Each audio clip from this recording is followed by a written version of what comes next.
안녕하세요, 여러분. 저는 스위스 출신의 리사 슈나이더라고 해요.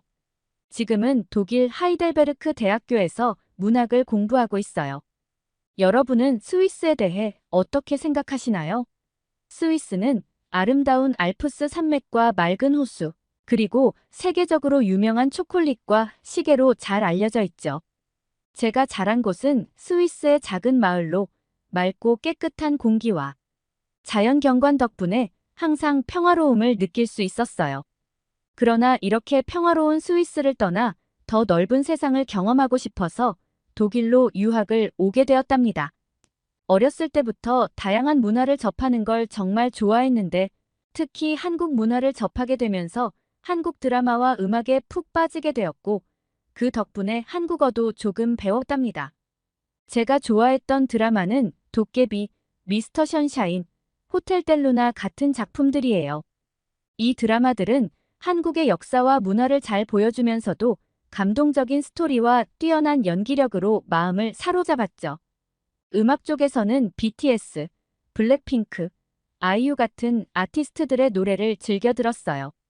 그들의 음악은 에너지가 넘치고 가사도 깊이 있어서 한국 노래 가사도 종종 외우기도 했죠. 제가 다니고 있는 하이델베르크 대학교는 1386년에 설립된 독일에서 가장 오래된 대학 중 하나예요. 철학자의 길이라는 아름다운 산책로와 네카강변의 멋진 풍경 덕분에 유럽에서 가장 아름다운 대학 중 하나로 손꼽히죠. 이곳은 인문학과 자연과학 분야에서 세계적으로 인정받고 있고 전 세계에서 온 유학생들이 함께 공부하고 연구하는 곳이라 더 이곳으로 대학 진학을 하고 싶었던 마음이 컸습니다. 사실 제가 문학을 전공하게 된 이유는 한국의 콘텐츠를 접하면서였어요. 한국의 드라마는 완성도 높은 스토리와 감동적인 내용으로 세계적으로 인정을 받고 있잖아요. 저도 그런 스토리를 만들어낼 수 있는 작가가 되고 싶었어요. 한국 드라마를 보면서 느낀 감동과 영감을 제 작품에 담아내고 싶다는 꿈을 꾸게 되었거든요. 그리고 독일의 학교에서 저는 한국인 유학생 윤소희를 처음 만났어요. 소희는 단정한 단발머리에 큰 눈과 밝은 미소를 가진 정말 사랑스러운 친구예요. 항상 침착하고 조용하지만 필요할 때는 용기를 내는 모습이 참 인상적이었어요. 제가 소희를 더 좋아했던 이유는 한국에 대한 궁금증과 호기심 때문이기도 했어요. 한국 문화를 정말 좋아하던 저는 한국인 친구를 사귀고 싶었고 소희는 그런 저에게 딱 맞는 친구였죠. 소희는 한국에서도 수재로 알려져 있었고 영어는 물론 독일어도 정말 능숙하게 구사했어요. 교수님들 사이에서도 높은 평가를 받았고 친구들과의 소통도 아주 자연스럽게 했죠. 소희와 저는 도서관에서 처음 만났어요. 같은 문학과 과제로 인해 자연스럽게 대화를 나누게 되었고 그 이후로 함께 공부하는 시간이 많아졌어요. 소희는 공부에 열정적이었고 저도 소희의 모습을 보면서 더 열심히 공부하고 싶은 마음이 생겼어요. 우리 대학에선 매년 특별한 행사가 열리는데요. 바로 유학생의 밤이라는 행사입니다. 이 행사는 다양한 국적의 학생들이 자신들의 문화를 소개하고 서로 이해하며 교류하는 건데요.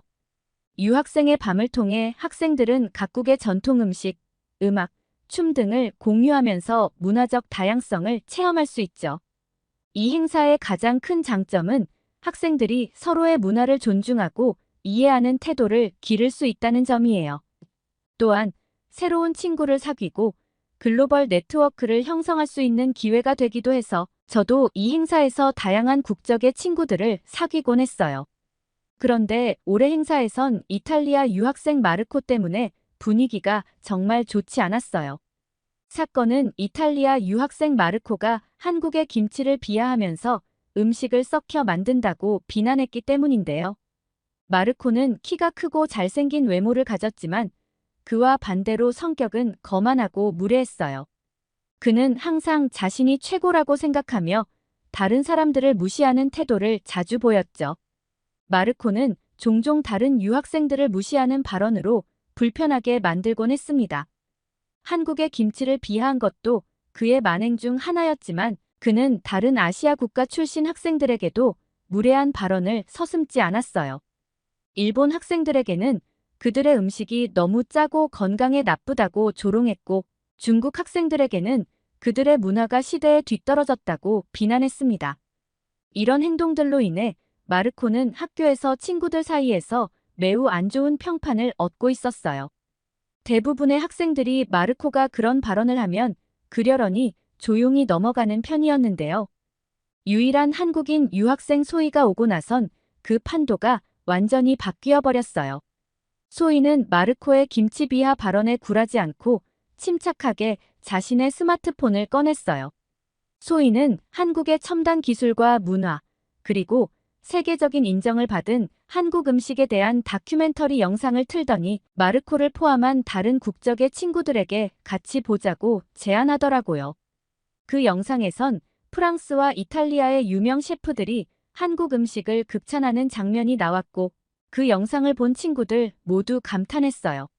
소희는 세계 유명 셰프들도 한국의 음식을 극찬하는 마당에 감히 한국에 대해서 알지도 못하는 마르코 니가 그런 발언을 할 만한 일말의 자격도 없다는 것을 마르코와 언쟁할 필요도 없이 마르코 스스로 깨닫게 한 셈이었어요. 그렇게 이 영상은 강당의 분위기를 완전히 바꾸어 놓았죠. 학생들은 소희의 차분하고 확신에 찬 대응에 감탄했어요.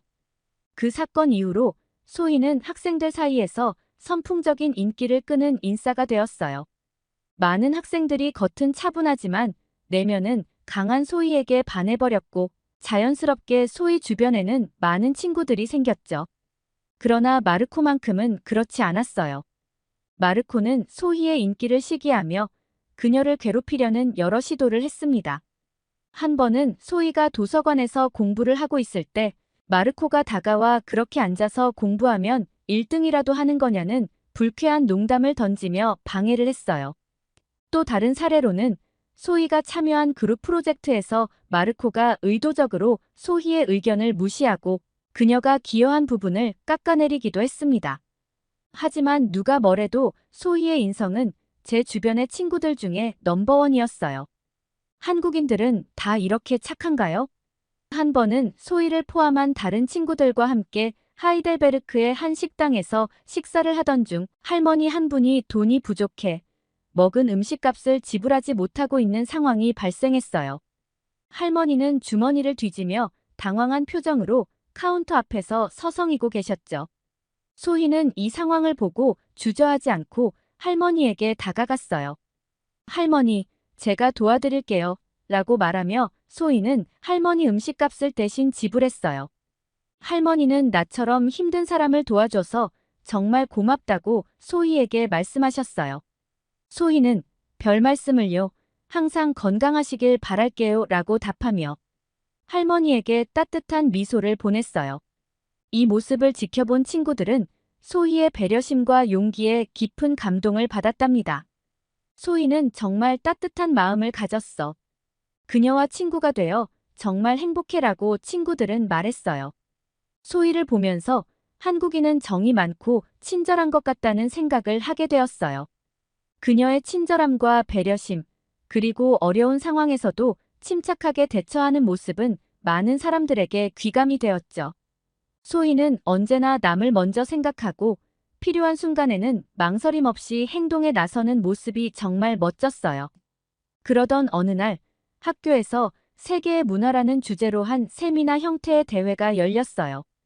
이 대회는 각국의 학생들이 자국의 문화를 소개하고 그 중요성을 알리는 발표를 통해 경쟁하는 자리였어요. 수상자에게는 여행 경비가 지원되는 특전이 주어졌죠. 소희는 이 대회에 참가하기로 결심하고 열심히 준비했어요.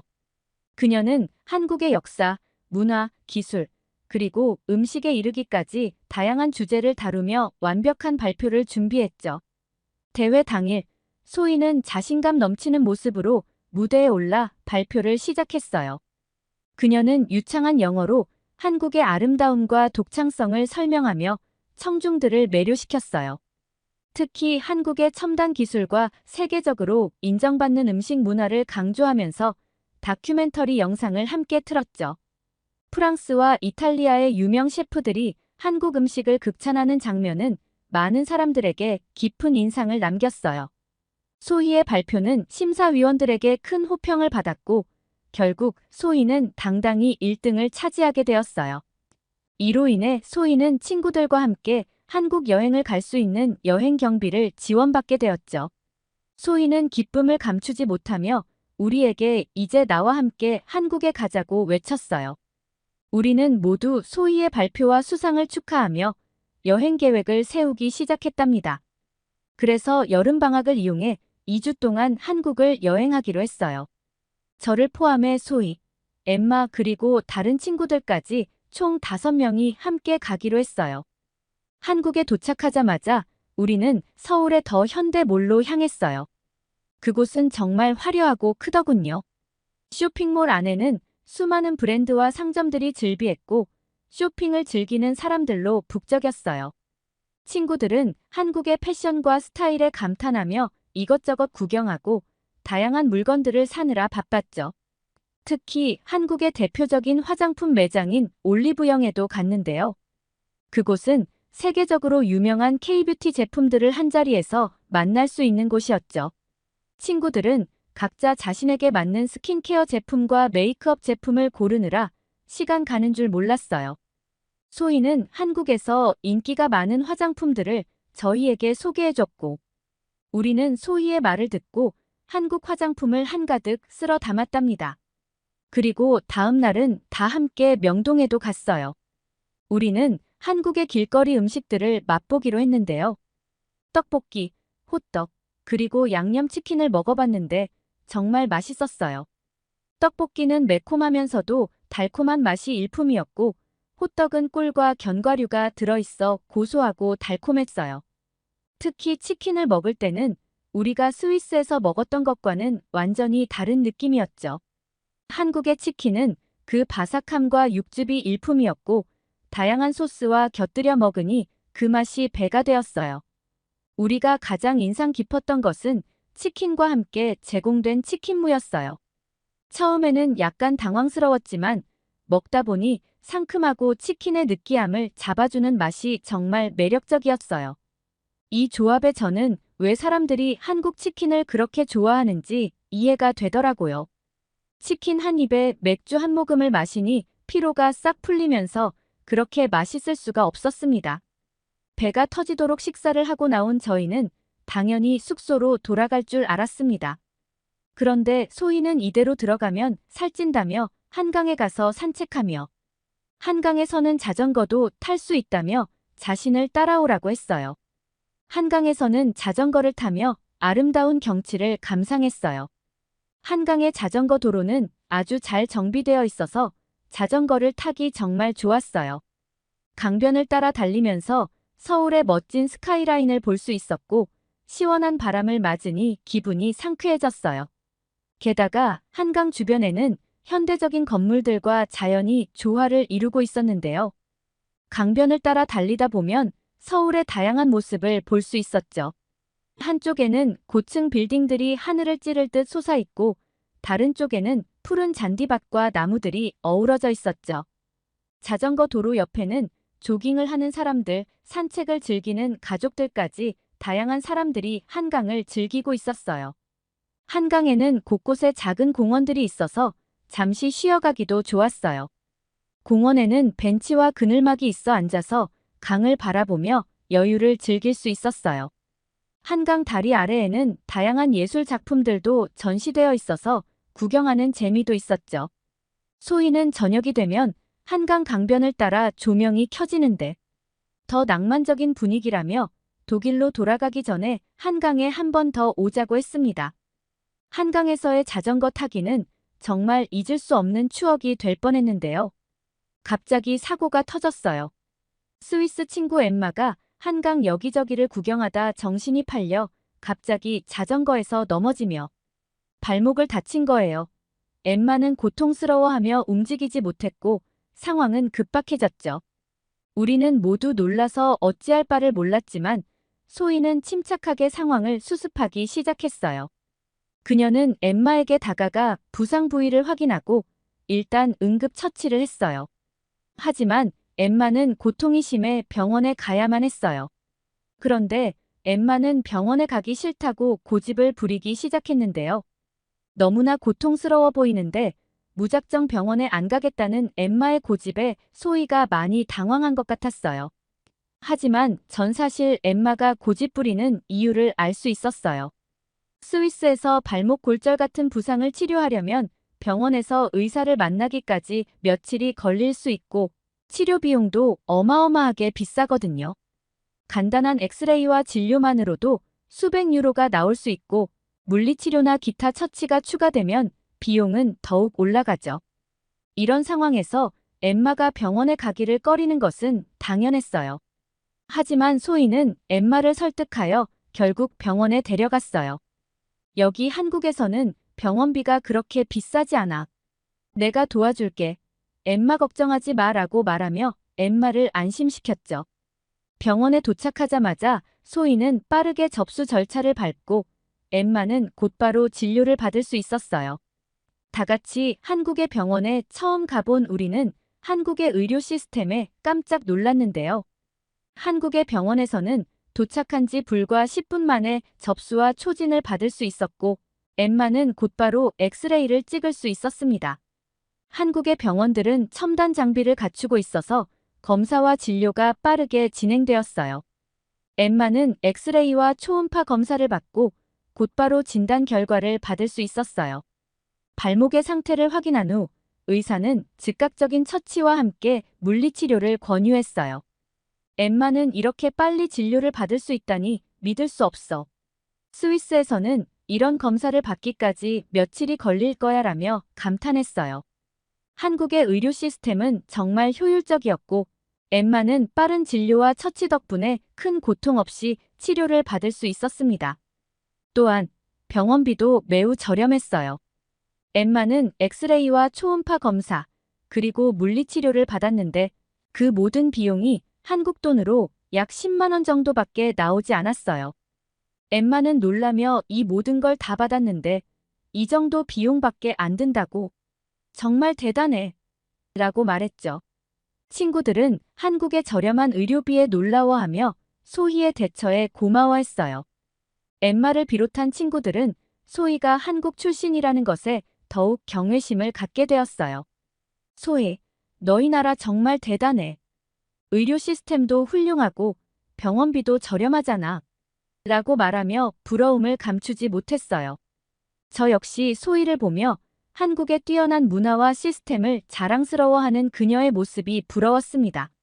소희는 그저 미소 지으며 한국은 정말 매력적인 나라야. 다음에도 꼭 다시 함께 오자 라고 말했어요. 한국에서의 여행은 정말 많은 것을 배우고 경험할 수 있는 시간이었어요.